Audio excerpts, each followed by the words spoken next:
আজ সকাল সকাল ঘুম থেকে উঠে শুরু করে দিয়েছি ব্রেকফাস্ট বানানো। আজকে ব্রেকফাস্ট হচ্ছে সাবুদানা চিল্লা। আমি সাধারণত খুব একটা রান্নাবান্না করি না, তবে মাঝে মাঝে কিছু স্পেশাল করতে আমার বেশ ভালো লাগে।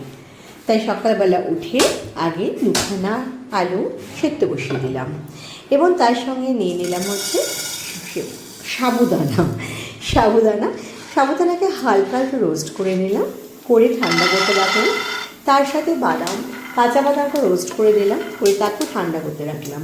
তার সাথে একটু গোটা জিরা, ওটাকেও হালকা জাস্ট নেড়ে নিলাম, নিয়ে ঠান্ডা করে তাকে মিক্সিতে আমি পিষিয়ে একদম মিহি করে নিলাম।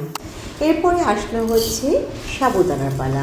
তাদেরকেও আমি মিক্সি জারে ভরে ভালো করে মিক্সিতে একদম গুঁড়ো করে পাউডার বানিয়ে নিয়েছি। এবং ঠিক তারপরেই হচ্ছে বাদামের পালা। বাদামদেরও নিয়ে সেমভাবে মিক্সিতে গুঁড়ো করে নিয়েছি।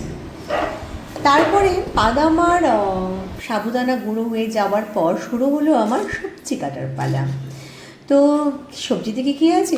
লঙ্কা আছে, গাজর আছে, পেঁয়াজ আছে, ক্যাপসিকাম আছে, টমেটো আছে, তারপরে হচ্ছে আদা আছে, রসুন আছে, ধনে পাতা আছে, কাঁচা লঙ্কা বোধহয় বলেছিলাম। তো সবগুলো খুব সুন্দরভাবে একদম কুচিয়ে কেটে নিলাম। কেটে সেগুলোকে ভালো করে একটি পাত্রে নিয়ে নিলাম। আমার কিন্তু বাড়িতে এই মুহূর্তে সবাই ঘুমোচ্ছে, তো জানিই না যে সকালবেলাতে সব শুরু করে দিয়েছি। কালকে রাতে আমি ঠিক করে নিয়েছিলাম যে আজ সকালে আমি কী রান্না করব। তো তার জন্য যেটুকুই প্রয়োজনীয় কেনাকাটা করে নিয়ে এসেছিলাম, কিন্তু ধনে পাতা ছিল না বাড়িতে, তাই সকাল উত্তর দাগে ফোন তো ধনে পাতাটাও আনিয়ে নিয়েছি। কারণ ধনে পাতা ছাড়া না ঠিক ওই চিল্লা যাই বানাও না কেন, একটু ধনে পাতা থাকলে তার খাবার টেস্টটাই পুরো আলাদা হয়ে যায়। জানি না কার কেমন লাগবে, আমার তো ইচ্ছা হয়েছে, আমি ঘুম থেকে উঠে রান্না করা শুরু করে দিয়েছি। ভালো লাগলে ভালো হবে, ফার্স্ট টাইম ট্রাই করছি। যদি ভালো লাগে না লাগে তো ঠিক আছে, কি আর করা যাবে, তা বলে ফেলে দেবো না, সবটা রান্না করে নেবো। যাই হোক, কাটাকাটি সমস্ত কমপ্লিট করার পরে প্রথমে একটা পাত্রে সাবুদানা গুঁড়ো, বাদাম গুঁড়ো এবং ভালো করে মিশিয়ে তার মধ্যে লবণ দিয়ে ওটাকে ভালো করে মিশিয়ে নিলাম। আচ্ছা, তার মাঝে আলু সেদ্ধ, যেটা সেদ্ধ করতে দিয়েছিলাম সেটা খোসা ছাড়িয়ে প্রথমে কিন্তু গ্রেট করবো, বাট গ্রেট হলো না, এতটাই বেশি সেদ্ধ হয়ে গেছে।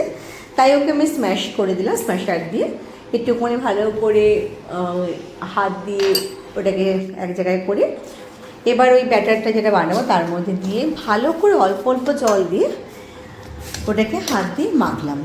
ওই মুহূর্তে মনে হচ্ছিলো এটাকে ব্যাটার না বানিয়ে বরঞ্চ আমি এটাকে আটার মতন বানিয়ে ফেলি এবং সেটাকে আমি পরোটা বানিয়ে ফেলি, বাট করলাম না, ওটাতে জল দিলাম। এবং যেহেতু আমার বর ক্যাপসিকাম খেতে ভালোবাসে না, তাই ওর জন্য একটু আলাদা করে তুলে রাখলাম।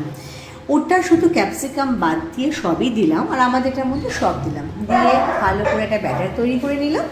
তারপরে প্যানের মধ্যে ঘি ব্রাশ করলাম, প্রথমে ঘি দিয়েই ব্রাশ করলাম, তার মধ্যে দিলাম এবং একটু সময় লাগলো, ঢেকে রেখেছিলাম।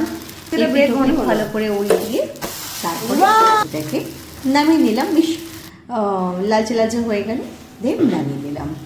তো দেখো, আমার সাবুদানা চিল্লা একদম রেডি। আমার বরের একটু ভালো লাগে না, কিন্তু আমার বাচ্চাদের খুব ভালো লাগে, কিন্তু আমার বাচ্চাদের সবার ভালো লেগেছে, শুধু আমার বর বাদ দিয়ে। আমার নিজেরও ভালো লেগেছে।